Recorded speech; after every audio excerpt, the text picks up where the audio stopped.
Hi hello नमस्कार, मी काजल स्वागत करते अजून एका न्यू ब्लॉगमध्ये। तर नवीन दिवसाची नवीन छानशी सुरुवात झालेली आहे आणि रुद्रसुद्धा स्कूलमध्ये गेला आणि त्याचे पप्पा पण झोपले। तर कारभारी झोपायचं कमी आणि मोबाईल जास्त बघता बरं का। उलट ती नाईट शिफ्ट असली ना काही फायदा नाही। दिवसभर कुठे थोडा झोपणार 1 तास 2 तास आणि अख्खा दिवस मोबाईल बघणार। कारण मोबाईल आणि म्हणजे ना त्यांच्या मोबाईलमध्ये सदैव 1% नाही तर 2% चार्जिंग असते, होच देत नाही। मी तर ते नसताना मी कंप्लीट फुल चार्जिंग करून ठेवते ते कंपनीत गेल्यावरती आणि माघारी आल्यानंतर वापरायला सुरू करतात बरं का। आणि काय करतात दिवसभर बघितल्यानंतर कसं चार्जिंग राहील आणि चार्जिंगला लावणार 5-10% झाली की पुन्हा काढणार आणि पुन्हा बघत बसणार। मी तर जेव्हा वाटेल मला की बघावा ह्यांचा मोबाईल तेव्हा 1 नाही तर 2% चार्जिंग असते, हमेशा असंच असतं बरं का। आणि मग माझं पण मग मी चहा नाश्ता आमचा दोघांचा झाला, घरातलं पण आवरावर कपडे वगैरे सगळं झालं आणि हा टायमिंग होता 11:30चा।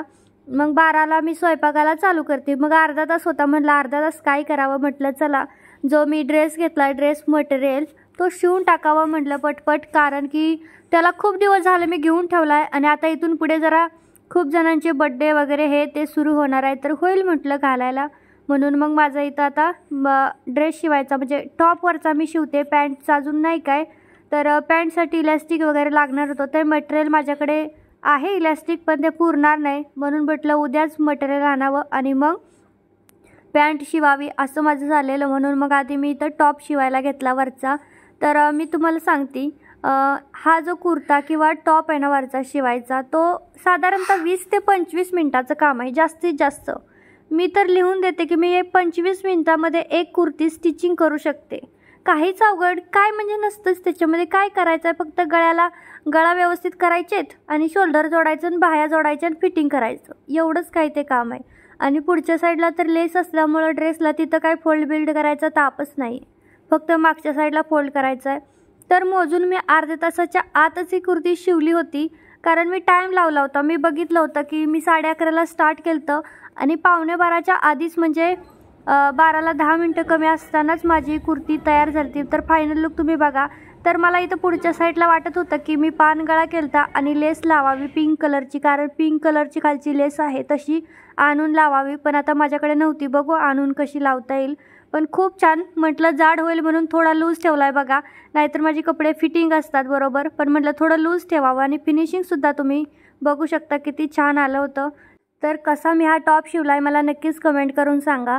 आणि त्याच्यानंतर संध्याकाळी दिवसभर थोडंसं केलं इकडचं तिकडचं आणि मग संध्याकाळी तुम्ही आली सामान घ्यायला, कारण की आता उद्या पण होतं। तर म्हटलं चला, तर ह्या मार्केटला ना दमनच्या सदैव गर्दी असते, त्यामुळे मग ते दोघेजण बाहेरच थांबतात, आत येतच नाही। ते आले तर मी त्यांना थोडं शूटिंग वगैरे घ्यायला लावेन, पण ते येतच नाही, रुद्रला सांभाळायलाच एक माणूस लागतं। आणि आता मी आले घरी सगळं सामान घेऊन, तर काय काय घेतलं दाखवते। तर सगळ्यात आधी फुलं आणि फळं घेतली होती, ते की महत्त्वाचं असतं आपल्याला लागतं। तर माझ्याकडे काही फळं ऑलरेडी फ्रीजमध्ये होती, मग मी थोडीफार मला जेवढी लागत आहेत तेवढी आणली। तर मी मग उद्यापनासाठी ब्लाऊज पीस आणलेत आणि चांगले कॉटनचे ब्लाऊज पीस आणले, जे की देवाचं वगैरे मटेरियल बसतं ना ज्या दुकानात, त्या दुकानातच मला हे पीस भेटले।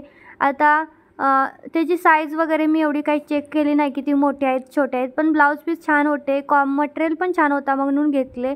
तर बुक पण आणले, पुस्तक पण आणली। तर हे पुस्तक मला 6 रुपयांना एक पडलं आणि बाहेर मी बघितलं बायकांना विचारलं ज्या बसतात ना रस्त्यावरती, त्या म्हटलं 10ला एक 15ला एक, बाई म्हटलं एवढं महाग असतं का तेव्हा।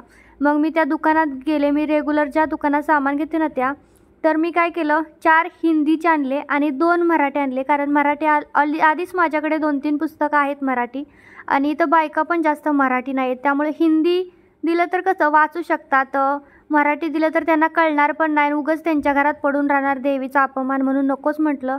तर बघा किती छान असे मी गळ्यातले हार पण घेतलेत मोत्याचे। तर मला वेगळे हवे होते पण तसे काय भेटलेच नव्हते, 2च घेतले, मला विठ्ठल रुक्मिणीसाठी घ्यायचं होतं। आणि त्याचबरोबर शेंदूर घेतला आणि कुंकवाच्या डब्या घेतल्या, बरंच काय काय सामान घेतलं, मेहंदीचा कोन, कापूर, त्याचबरोबर बघा हे बिल होतं। तर त्यांनी एकदमच करतात त्या दुकानात, आपल्याला जे जे पाहिजे की नाही ते घेतलं की एकदम बिल करून देतात। तर मी तिथं चेक केलं नव्हते सेंदूर वगैरे कसे आहेत, पटपट घेतले होते, कारण उशीर पण होत होता आणि ह्या दोघांना बाहेर थांबावं लागतं. आपण घेत असतो त्यामुळे आपल्याला टाईम गेलेला कळत पण नाही. पण त्यांचं फोनावर फोन झालं का नाही मला तर कळतच नाही ते येतात कशाला. मार्केटजवळ रूम असते तर मी एकटीनंच जाऊन घेतलं असतं. मला ना इतका त्रास आहे ना या दोघांचा, थोडंसुद्धा एकट्याला शॉपिंग नाही करू देणार. तर बघा माझी देवपूजा झाली आणि मी छान ते मोत्याचे हार आणलेले ते विठ्ठल रुक्मिणीला घातले. तर मला जे महालक्ष्मीला घातलं ना तसा मोत्याचा पाहिजे होता. इतकं शोधलं ना आणि खूप शोधलं पण मला काही तसा भेटलाच नाही. मग मला जे भेटले ते मी आणले आणि सगळंच म्हणजे माझ्याकडे जे नव्हतं धूप वगैरे कापूर ते सगळंच आणलं. आणि त्याच्यानंतर मग आता झाली स्वयंपाकाची सुरुवात. तर आजसुद्धा मी मेथीची भाजी करणार आहे, कारण की परवा केलती का काल केलती मेथीची भाजी, काल दुपारीच केली होती आणि का आज सकाळी मी शेवग्याच्या शेंगाचं केलं. तर संध्याकाळी आता म्हटलं जास्त भूक नाही तर मेथीची भाजी करायची. ह्यांचं कसं असतं भात वगैरे खात नाही, मसाला भात किंवा कोणता पण आपण पुलाव वगैरे करतो आपण कसं खातो ते खात नाही. त्यांना भात खायचं म्हटलं की जीवावर येतं, नुसतं नकोच म्हणतं. आणि केला तरी पण सोबत काहीतरी पाहिजे असतं, जसं की भाजी दही कोशिंबीर असलं पाहिजे असतं. मग ते सगळं राडा घालण्यापेक्षा ते 2 चपाती केल्या आणि थोडी भाजी केली ते बरं आहे. तर आता मी तर पीठ काढत होते. आम्ही येतानाच म्हणजे त्यांनी सकाळी दळाई टाकलं होतं कारभाऱ्यानं. मी आम्ही दोघांनी येताना घेऊन आलो सगळं सामान आणलं आणि येतानाच मग बस स्टँडच्या तिथं असतं पिठाची गिरणी, तर तिथून तर आम्ही नेहमी 6 किलो पीठ दळतो. 5 किलो ह्या डब्यात बसतं, 1 किलो साईडला शिल्लक राहतं. आणि आम्हाला हे किती दिवस तर 25 दिवस सहजासहजी जातं. 20 दिवसापेक्षा जास्त म्हणजे कमीत कमी मी 20 म्हटलं, जास्तीत जास्त 25पेक्षा पण जास्त दिवस जातं. त्यामुळे आम्हाला जास्त एवढं पीठ लागत नाही. तरी आम्ही भाकरी खात नाही. भाकरीचं तर आमच्यात कधीच नसतं. कधी म्हणजे आम्ही गावाकडे भाकरी खाल्ली ना की त्याच्यानंतर पुन्हा गावाकडे जाऊनच भाकरी खातो. तर आता संक्रांतीला तेवढं 1 किलोभर आणायचं बाजरीचं पीठ, त्याच्यानंतर कधी आणायला माहीत नाही. तसं मला भाकरी इतकी आवडते, पण हे कारभाऱ्याचं आहे ना, कारभाऱ्याला पण आवडत नाही, रुद्रला पण आवडत नाही भाकरी.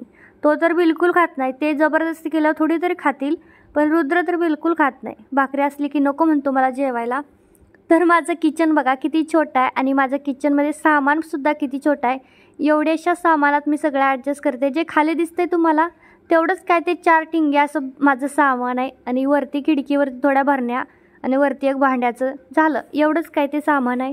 तर ह्यांनी तिकडनं आणतात ना होलसेल मार्केटमधून ते भाजीपाला, त्यामुळं मग त्यांनी जास्त आणलेलं. मग म्हटलं आता हे काही छोट्या टोपलीत बसणार नाही, म्हणून मी डायरेक्ट ते माझं असतं ना भाजी ठेवायचं तेच काढलं बाहेर आणि म्हटलं ह्याच्यातच ठेवावं.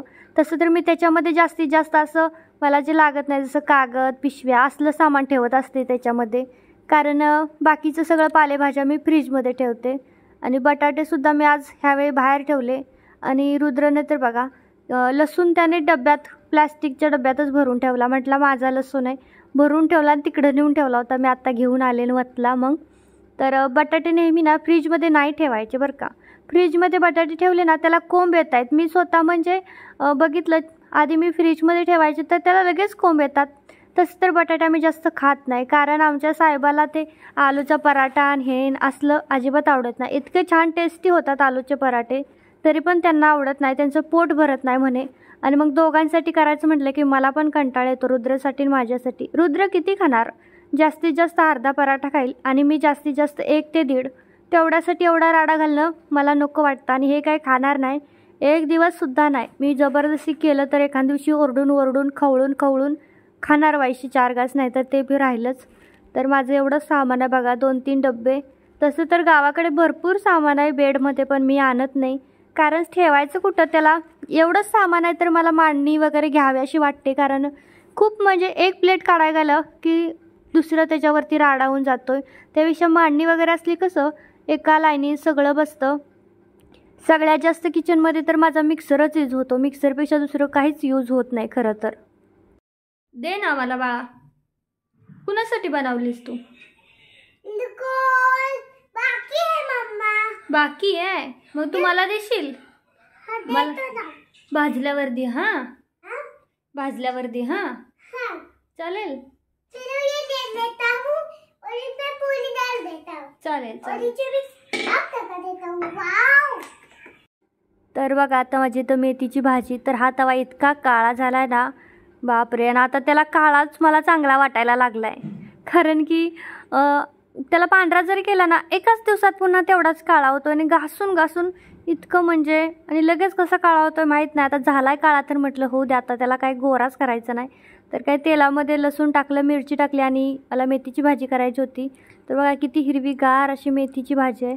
खूप म्हणजे छान मेथीची भाजी त्यांनी ह्यावेळी आणलेली आहे. मागच्या वेळी शेपूची आणि पालक आणली होती, ह्यावेळी त्यांनी मेथी आणली. तर काल एक पेंडी केली होती, आज एक पेंडी केली. आता एक पेंडी बघू, उद्या तर नाही, उपवास सोडायला केली तर करेन, कारण आम्हाला मेथीची भाजी आवडते, मला तरी आवडते आणि त्यांना पण आता आवडायला लागले. काल पण मी केली तेव्हा म्हटले चांगली झाली, पण आज जरा त्यांचं तू म्या झालं होतं, कारण की हे भाजी चांगली झाली पण चपाती आज पुन्हा बिघडल्या होत्या. तर मला कळतच नाही, चुकून मला तर वाटतं देवाने ना मला चुकून मुलगी बनवलं आहे, कारण मला काही स्वयंपाकातले एवढे येत नाही. तर मेथीची भाजी तर तयार झाली होती, आता शिजायला ठेवते थोडा वेळ. तर बघा रुद्राचे पप्पा गेले. खरं तर ना हे असं दिवसभराचा नको वाटतंय, आता फार थकायला होतं संध्याकाळपर्यंत आणि रात्रीची झोपच लागत नाही. काल रात्री तर 2:30-3ला डोळा लागला. बिलकुल म्हणजे एकटा असलं ना मला बिलकुल झोप लागत नाही, इकडनं तिकडं असं होतं. आणि हे दोघं जण असलं की लगेच पटकन नुसतं थोडं पड्यापर्यंत झोप लागते. हो ना ऋतू?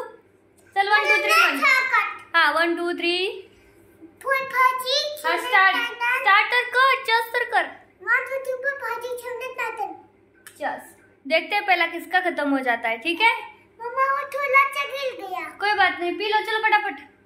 वो थोड़ा सा गिर गया। हाँ चालेल चालेल, तर आता ज्यूस प्यायचा आणि मस्त झोपायचं. लगेच तरी नाही झोपायचं, अजून आहे थोडंसं. लाईट बंद करा, नंतर दूध ठेवा फ्रीज मध्ये, नंतर उद्या उपवास खिचडी भिजाय घालायचे. खूप काय काय काम आहे. तर आजचा ब्लॉग मी इथंच हॅपीली एंड करते. उद्या भेटूयात अजून नवीन ब्लॉग मध्ये. असंच चॅनलला कनेक्ट राहा. खूप सारे प्रेम द्या, खूप सारे आशीर्वाद द्या. आणि आजचा ब्लॉग आवडला असेल तर चॅनलला सबस्क्राईब करा आणि लाईक सुद्धा करा. धन्यवाद.